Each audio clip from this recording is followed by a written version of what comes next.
905 podcast, somewhat of a regular. This is your third time, I think, on the podcast. This time as a candidate, previously as chair of the Halton District School Board trustees. Well, I mean, you're an old hand at this podcast, that's for sure. But in terms of running an election, I guess we should point out to guests that we've invited all three of the candidates who are running for regional chair in Halton onto the podcast. Andrea was good enough to reply and arrange a time with us, and indeed on Thanksgiving Monday no less. So a candidate who's willing to make themselves available on a holiday. So Andrea, why don't you just kick off with telling us a bit about why you decided to make this jump into from one level of government to another, and what you believe you would bring to the role as Halton Regional Chair. Okay, so just a bit about my background. I've been, as you said, with the Halton District School Board. I've been a trustee for 8 years. 4 of those years I spent as chair. I'm actually also a entrepreneur. I started information technology business over 20 years ago, and I teach McMaster University. I have for over 20 years in their web design program. So I have actually a pretty broad experience. And, I think that politicians need to assess where, if they have done the work they intended to do. And I believe I've done that. I believe I've made good, sustainable change at the Halton District School Board. And so it's time to bring some fresh ideas onto the board, perhaps bring some diversity to the board. There have been 11 white women sitting around that table for the last 4 years, trying really hard. But it is, we don't have the lived experience that reflects the student population. So I think it's important to bring some fresh perspective to the table. So I was looking around at other ways I could serve people, and I came across the Halton chair position, the regional chair position, and I was looking at the responsibilities, and I thought, wow, the budget is actually the same size as ours, $850 million. And I went down the list, and I'm like, as chair of the Halton District School Board, I did that. So it's really just moving from educational priorities to regional priorities. And I think there are some gaps there, definitely. And so again, that was a good fit, a good move to look at the regional chair position, because the areas that I'm interested in are actually at the regional level. Now, this is going to be a stupid question, but there are a lot of listeners who are going to sit there and say, what does a regional chair do? Because quite frankly, it's a position that doesn't get a lot of time in the limelight. So rather than you tell us how you view the position and why you want to take the seat. Well, certainly the basic responsibilities include working with improving the budget, as well as minding, setting the agenda for the meetings, setting the strategic plan for the region in this case, representing the region within the region and outside of the region, promoting economic development in the region or for the region, like those sorts of things. What I see the position right now should also be including is more advocacy. I don't see that happening at the regional level as much as I believe it should. And I have a very strong advocacy background. Advocacy for what in particular? Well, to push back against policies that are coming from other levels of government. The amount of growth that we need to make in Halton through the Place to Grow plan. I understand we're being mandated to do that, but the place that we are places we are targeted to grow by the government perhaps should have been pushed back earlier. The whole issue in Burlington with the transportation hub being basically the ticket agency down at in South Burlington in the downtown, that should have been pushed back a lot earlier. And I think it also could have been pushed back by the chair. It went on for years, and there are ramifications because that wasn't communicated well. I think one of the roles of office is to communicate the local context and the local operational impacts of decisions at other levels. And I've experienced that in the board, where the provincial government makes this sweeping decision, and I've pushed back as chair of the board with my colleagues right at my side to say, hey, that does not make sense in the local context, what you're proposing. Like they proposed when they were having problems with the Ontario Autism Program, they had 4,000 kids on the wait list, and we're getting a lot of upset people. They decided to throw those kids into the education system with 60 days notice, with no plan, nothing. And many of those children were in very intense therapies that had them outside of the education system for most of their time, if not all of their time. So we had 1,000 kids that were just going to be thrown into our system without any proper supports or plan. So as politicians, we stood up and said, no, the first thing you do is you write your letter, and then you make it more public. If you Google my name, you'll see that I had interview after interview after interview, trying to get that information pushed back to the government to say, that doesn't make sense locally. That's not good for the students that have autism, and it's going to cause chaos in our schools. And they stopped. They said, okay, we hear you. And I think that's the job of a politician. So I'd like to do that at the regional level for issues that come up. Just want to follow up on just one last point on that. Like one of the things that we keep coming back to on this podcast is the issue of development and housing. That it's not just a Halton region; it's the entire 905. We're the province talking about wanting to develop 1.5 to 2 million new homes for people to live in. We are definitely the Halton region is definitely a target for that development. But that's all well and good. But the devil's always in the details. And you have four municipalities of various sizes: Milton, Halton Hills, Burlington, and Oakville.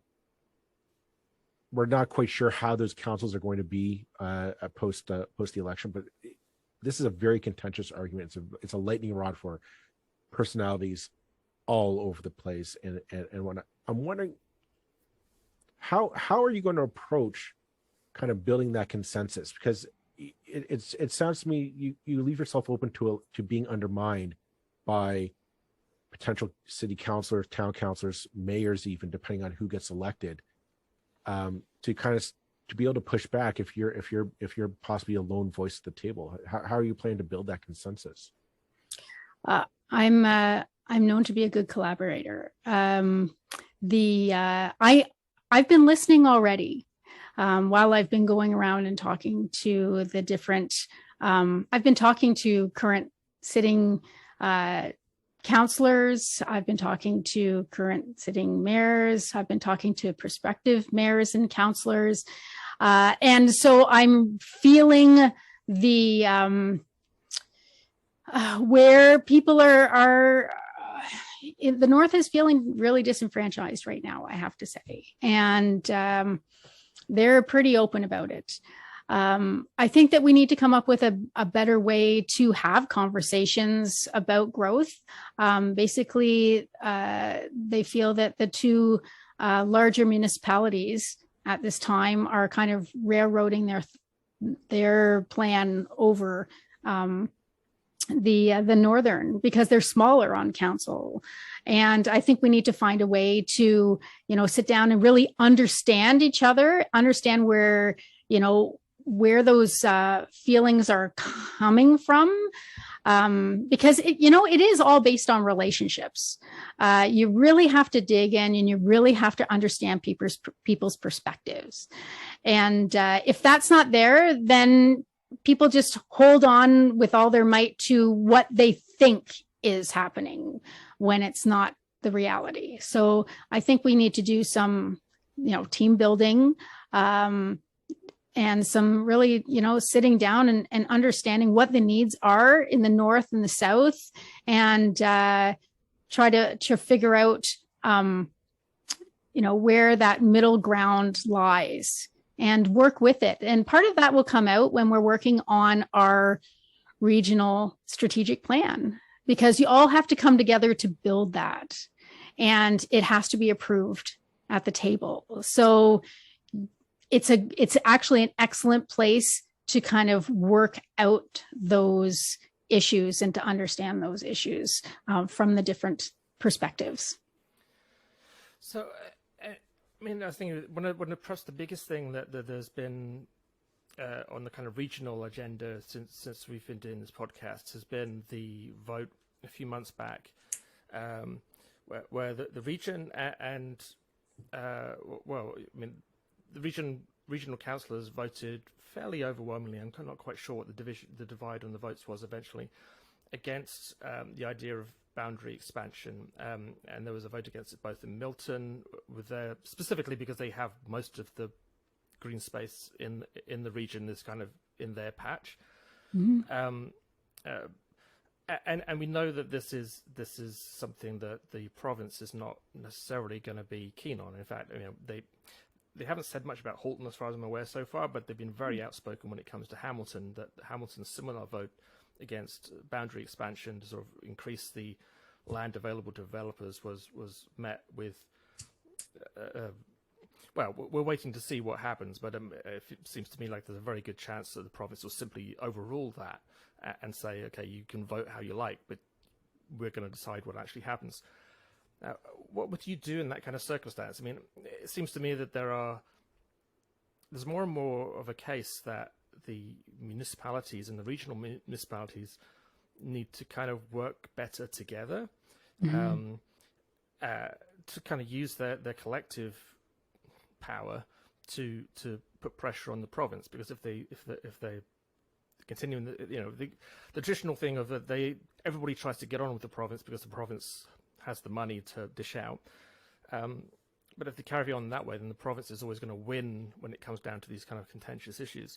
So do you think there's anything you can do in that regard to kind of beef up the role of the region, so to speak, in kind of fighting the municipal corner, if you like, against the provincial preferences?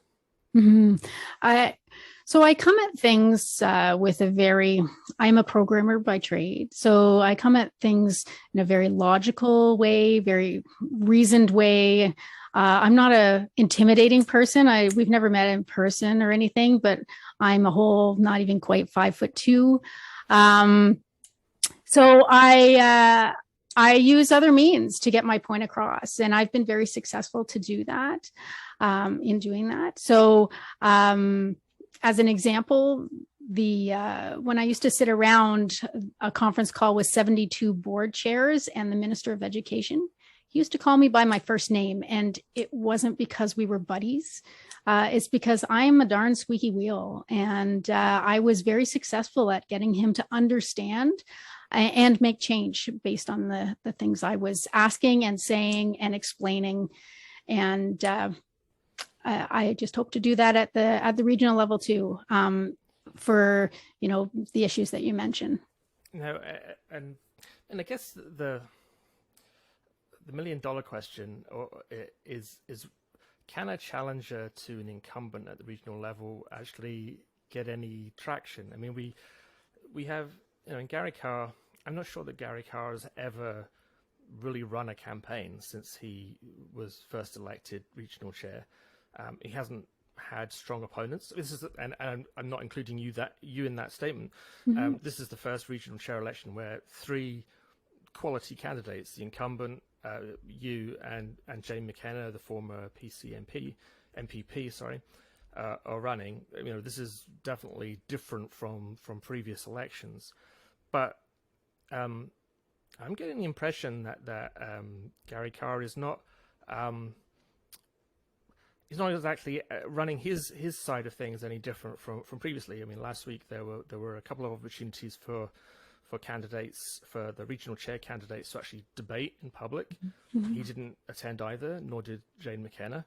Yeah, there were 3 opportunities: one in rural Milton and 2 in Oakville that were organized by residents associations. And we had lots of notice, especially for the 3rd debate. I got my invitation July the 5th. I mean, is it just simply a matter of he's like, I don't care, I'm going to win anyway? I mean, because that's how it's worked in the past, or what do you know? I have no idea. He sent regrets to all 3, and Jane McKenna didn't respond to 2 invitations at all, and then declined the 3rd. And I mean, you know, obviously, you know, we can, like I said at the start, we can only talk to the candidates who will talk to us, and I don't see why I shouldn't ask you a question which is kind of teeing it up for you, but what do you think that says about their campaigns? Well, if they're not going to show up to ask you for their vote, are they going to show up when you need them? Because I'm going to show up. I'm going to show up. I'm going to show up again and again and again. I'm going to stand up for people. I love interfacing with people, and I'm not afraid of people. I'm not afraid of questions. I think that it's really unfortunate and disrespectful to the voter and to those residents associations. I mean, the one on Thursday night was several residents associations in East Oakville that got together to do that.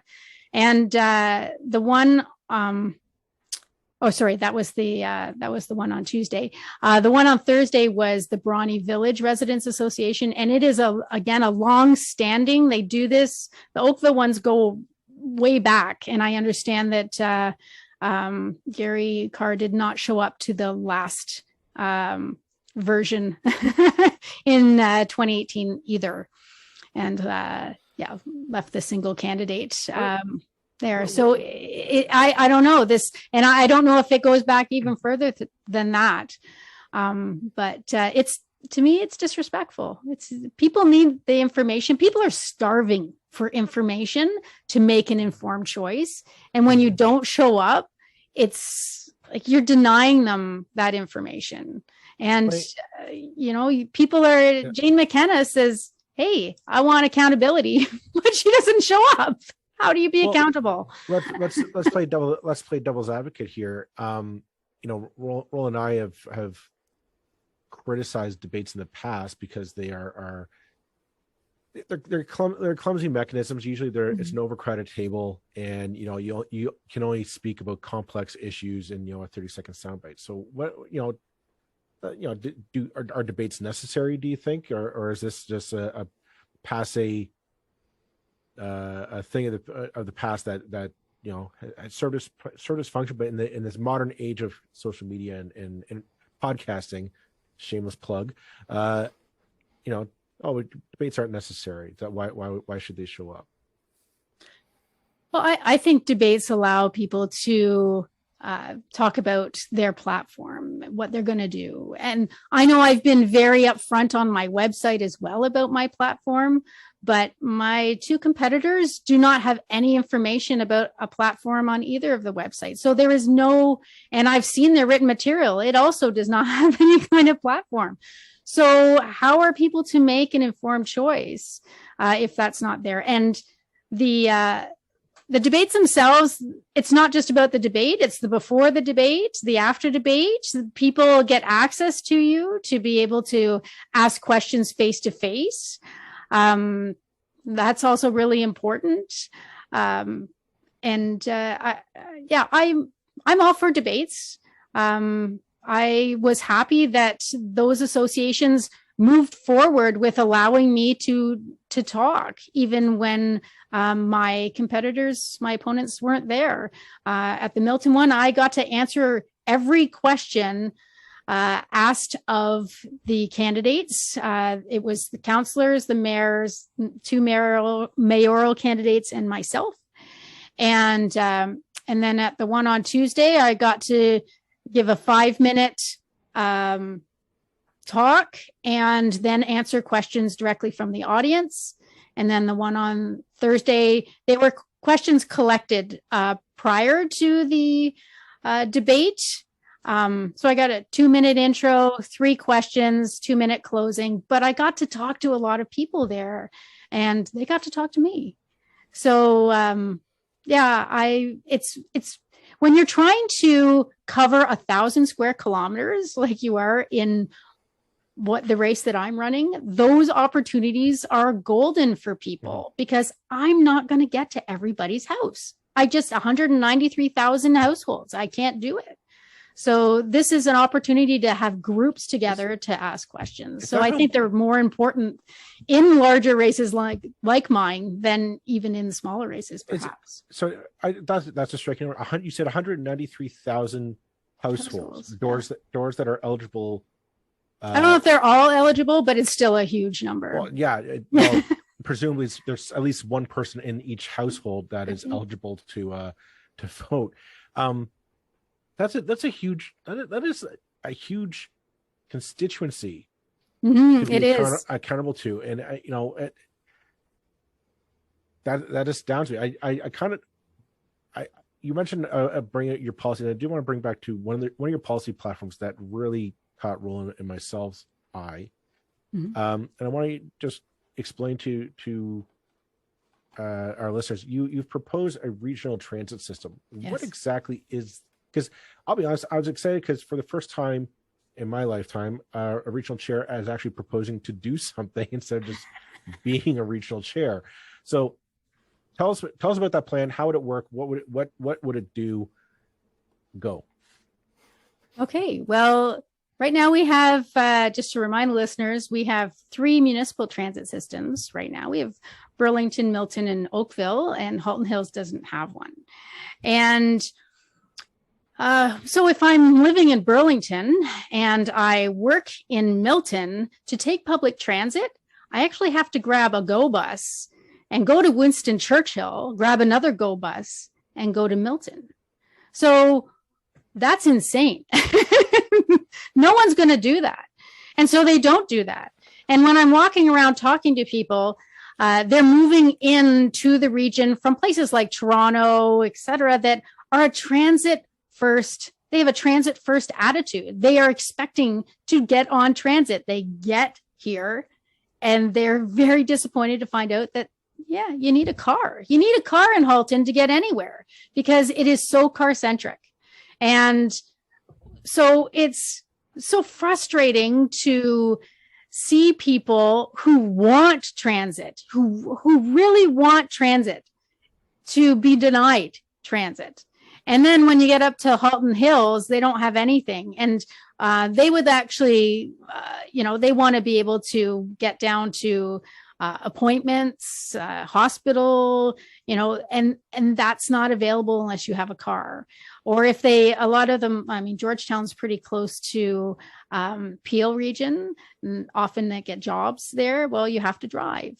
And I'm hearing from parents that are saying it's really hard raising a teenager and not having a transit option available. I know that I have 3 teenagers. I throw them on the local bus just because they want to go to the mall. But if they wanted to go to the mall in Milton, they can't do it. It's such, well, there's 2 things come to mind just from my own experience coming out of that. One is that 4 years ago when I ran, I know from conversations with then challenger, now Mayor Marion Mead Ward, that regional transit was very much on her agenda. And, I'm going to totally give her a pass on the fact that COVID happened and maybe the regional transit couldn't get to the top of the list. And I don't know, whatever conversations she's had in the meantime. And it's something that made obvious sense to me as well. It's crazy. We have elderly people on, accessibility disabled people buses who get taken to the edge of Burlington, have to get off a bus with all their walkers and their canes, stand on the sidewalk for a couple of minutes waiting for another bus to come, and then clamber onto that because the buses can't cross the city boundaries. It's ridiculous beyond belief, in my opinion, and certainly this is a discussion that is worth having, which again, and we wouldn't be the first region to do it. We're not inventing anything new here. What other regions have Waterloo, York. Okay. And Waterloo is a great example because it is a similar kind of region to us. So if they can do it, we can do it.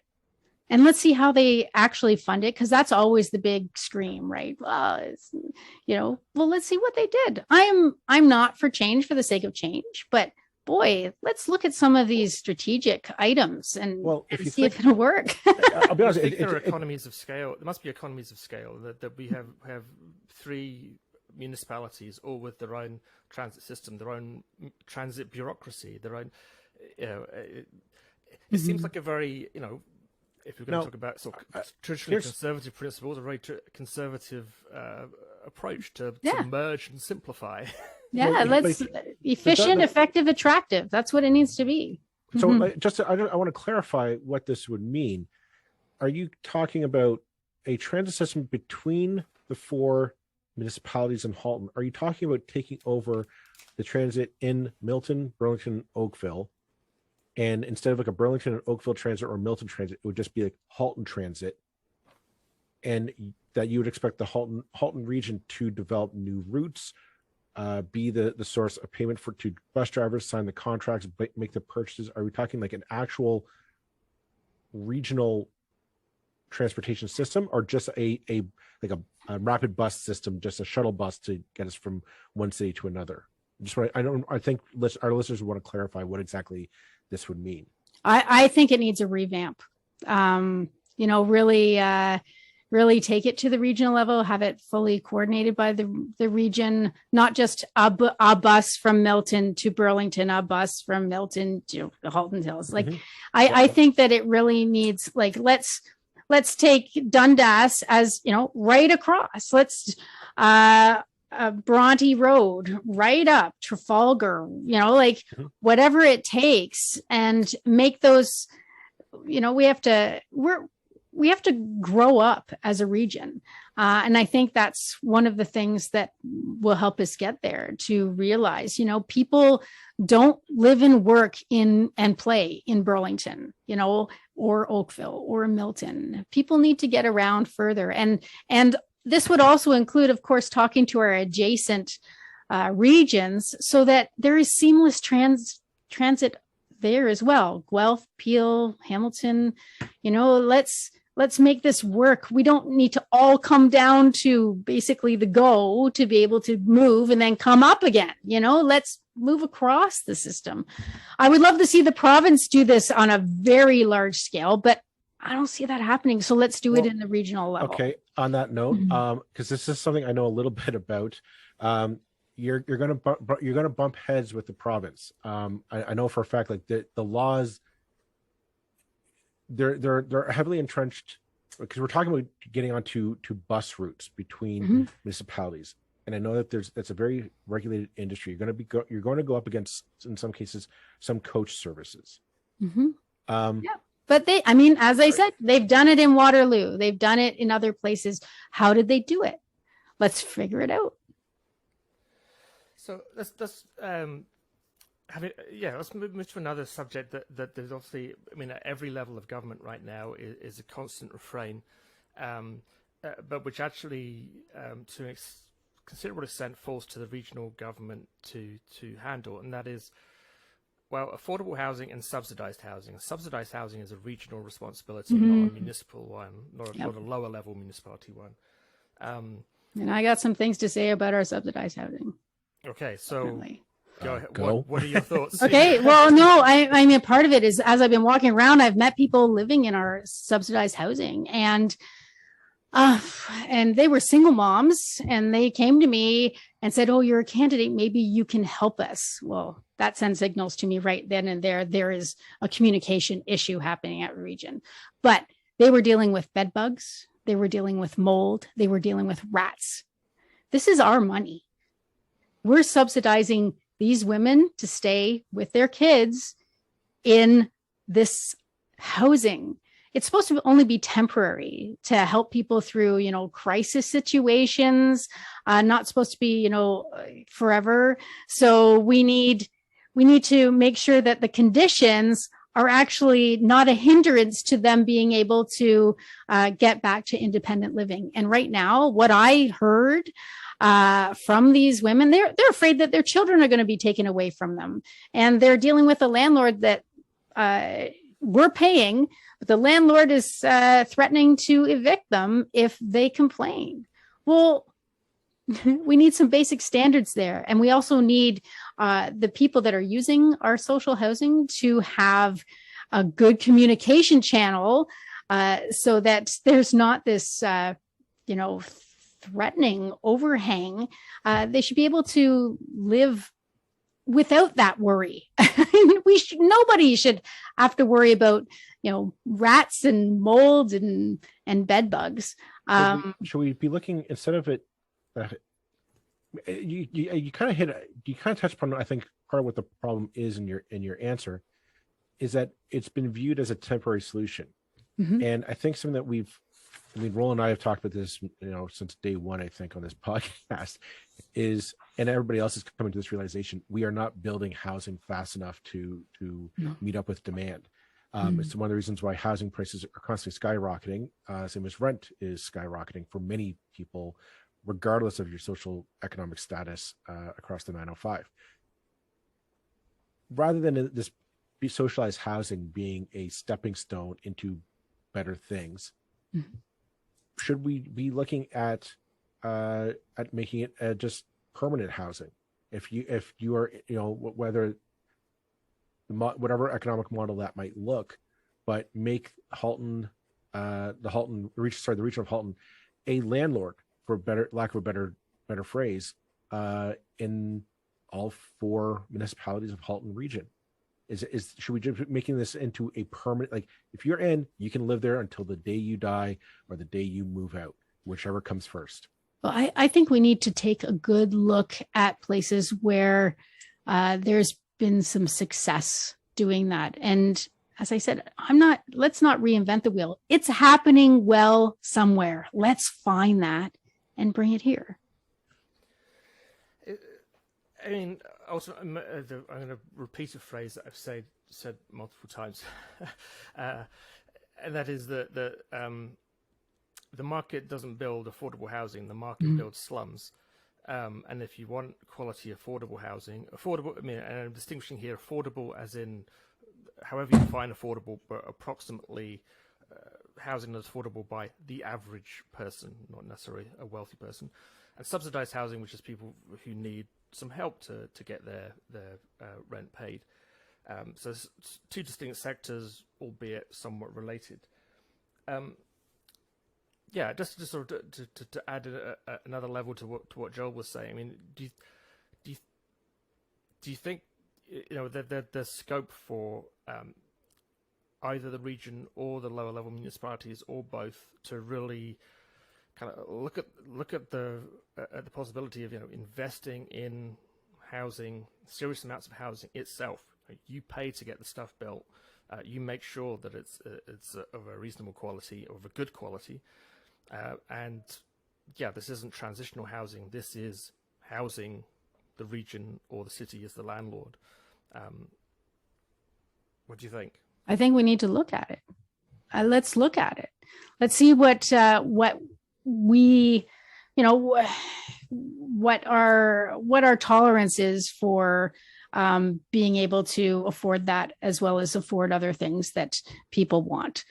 Because it all comes down to tax dollars, right? And we have to be able to afford all the things. And I think it's really important to have affordable housing. I don't think that it's something that the region is going to solve on its own. Absolutely not. It's going to take all levels of government sitting down, and we need to do this. Just my own house has tripled in 16 years in its value, whereas, wages have not hardly moved, really. And so how does that doesn't work? I have 3 kids. They're going to end up living in my basement if we don't do something about it until they're like in their 40s. So let's get to it. Many people are motivated. It's one of the number one issues that I come across. I'm often talking to parents who have kids in their 20s living in their basement, or I'm talking to kids in their 20s living in their parents' basements. It's a reality right now, and it's only going to get worse if we don't do something about it. Now, I don't have all the answers. What you're suggesting sounds great, but let's look at it. Let's really take a good analysis of it, take it back, see if that'll work or something else works. As I've mentioned before, I'm an IT consultant. So it's not my wheelhouse to know exactly what the answer is. But as chair of the region, I have the ability to say, yeah, let's look at this. Let's study this. Go and write a report on this. Really dig in, because this needs a solution. Balancing against all sorts of other things that are going on. People are afraid that there'll be multiple people living in houses. Well, that's already happening. It just is happening in a more of a family situation, because kids can't afford to live outside of their home. Pushback I'll be honest, I can see you receiving, should you be elected and you push forward on revamping this, is basically the zoning bylaws. Mm-hmm. A lot of people, I know for a fact that, where I live, when I bought my house a decade ago, there's a co-op in my neighborhood. Mm-hmm. Lovely people. They're good. They are good homes for people. But I was told, you're living next to poor people. And when I bought the house, and we're like, I don't care. I like the house. I like the neighborhood. I'm buying it. I haven't looked back since. I tell that anecdote because that attitude exists in a lot of regions in Halton. Halton's a very wealthy region, and a lot of people say, "Well, I don't want I don't want ghettos next door to my. I don't want a neighborhood of poor people living next door to me." And I'm wondering, policy is great, but like, how do we combat that? Because that's something that comes back to a lot of the pushback on affordable housing. It's we need affordable housing. We need socialized housing. That's great. Okay, can I build it next to you? No, not next to me. Yeah, there's a lot of NIMBYism out there. How are you going again? How are you going to go ahead and build that consensus and build that movement to say, that vacant lot, maybe we can fit 2 or 3 affordable housing units on that vacant lot there, or revamp or redesign an existing building to fit 4 or 5 or 6 affordable units on there for people to live in. Yeah, I know, we need people of all income stripes living in Halton to do all the things that need to be done in Halton. So it's something that came to mind when you were talking, and we're not talking low income here, but so my mother is my best campaigner, of course. And so she goes to the dentist, and when she's there, she's talking to all the office staff and the hygienist and the dentist, my daughter's running for regional chair. Do you live in Halton? Do you live in Halton? Do you live in Halton? Do you live in Halton? The only person that lived in Halton was the dentist. That's going to be a major issue. As the places where these people are coming from build up, they're going to make choices. Do I want to commute into Halton or not? And many of them will choose a good quality of life of not having a long commute into Halton. It's the gridlock and the QEW and all the things that come with it. And the other thing that we're going to end up killing off are those sort of family-owned small businesses, because they rely on local employees. You know, the large big box stores, they can afford to ship in people on buses. Doesn't bother them at all. They can just build it into their costs, but entrepreneurs can't do that. They rely on people around them to work in their shops. So if you starve them of employees because they can't afford to live at that wage, then we don't end up with local shops. So it's a domino effect that goes on and on. So we really should be more motivated to get this done, and to have a better attitude about more mixed kinds of living arrangements. As a trustee and as a parent, even with more mixed living, like of different income levels, that's better for kids because they had a better understanding of life. If everybody's all at that, middle or high income level, then there's really a missing perspective there as they move forward. We need everybody to understand everybody, to have a good empathy for everybody. Again, with the whole transit system debate, I think if we're taking the environmental, if we're talking about climate emergency, and I think most of the municipalities, I'm not sure if the region does, but most municipalities have 2019, climate I believe. emergency on. Mm-hmm. Yeah, it's on the books. It's part of their order of business, so to speak. Then we've really got to be talking about how to get. You can't have people driving from less wealthy regions to work in our region. It's going to stop happening. That's right. To wrap up here, we're getting to the end of our time, and I want to do. I mean, the Gary Carr and Jay McKenna didn't want to appear on this podcast, but I think it's only fair that I'm going to do my best to kind of put their arguments and then allow you to answer those. So. I'm going to start off with Gary Carr. So, I mean, I've certainly been watching Gary Carr long enough to kind of know his traditional the points that he will go for, and I think he would point out that Halton is one of the wealthiest regions in the country. 98% of residents rate quality of life very high. One of the safest places in the country. 13 years as the safest municipality, and the credit rating. I know. Gary Carr would always mention that financially the region is on sound footing. It's rated AAA by the people who rate these kind of things. I think Moody's and Standard & Poor's, these guys. He's a safe pair of hands, and my goodness, he has a lot of experience going back decades to being speaker in the legislature at Queen's Park. How do you answer that kind of thing? I mean, clearly you can't compete on experience with someone like that. How do you make the case that it's time for a change? So Gary's been there 16 years, and I know you're reading right from his website because I've read it over, and it's the only information he has out there. He hasn't got a platform about what his vision is moving forward at all. His tagline is "Keep Halton the Best," which for me feels very stagnant.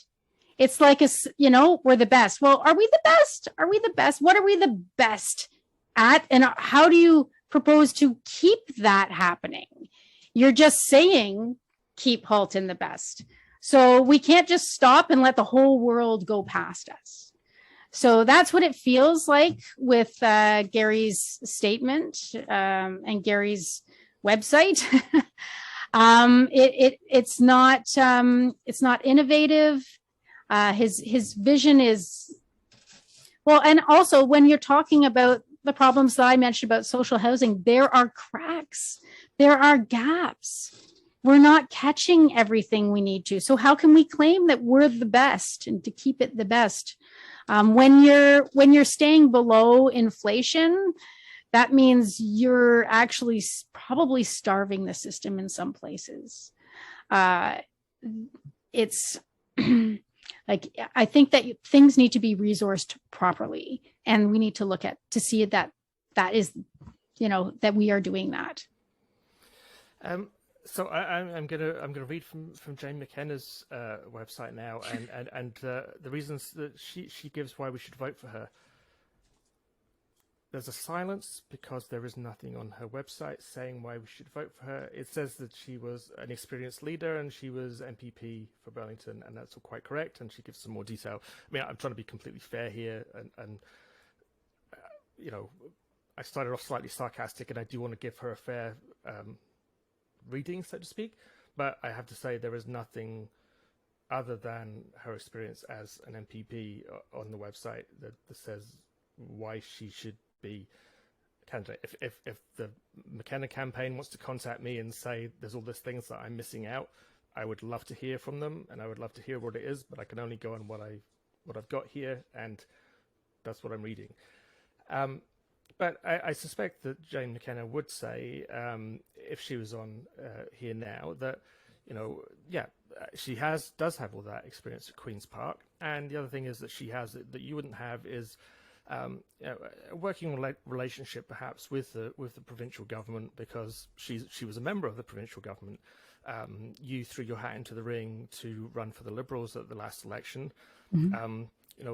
One of the things being leveled at Andrea Horvath in Hamilton right now is like, how on earth do you think you're going to work with the province when you've been throwing bricks at the premier for the last however many years? Figurative bricks, not real bricks.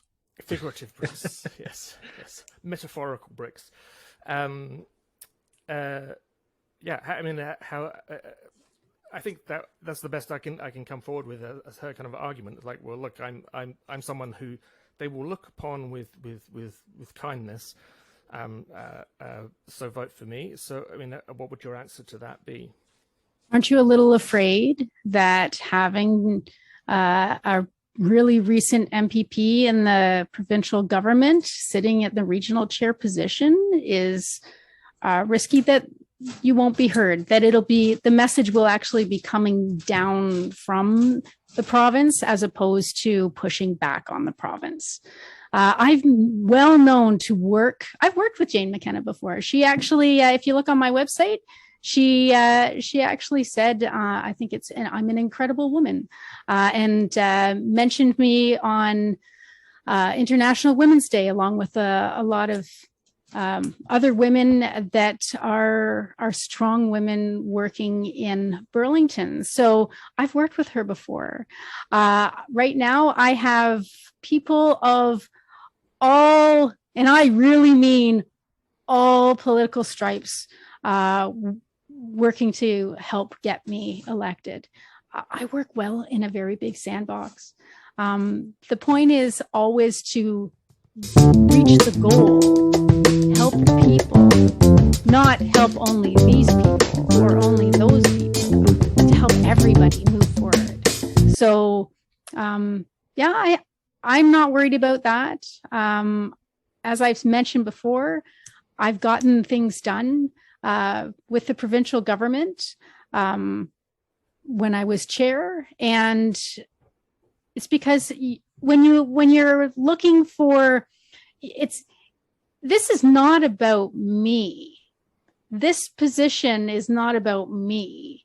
It's about moving the region, moving the people of Halton forward. So that's what I want to carry on my back. I'm not looking for anything for myself.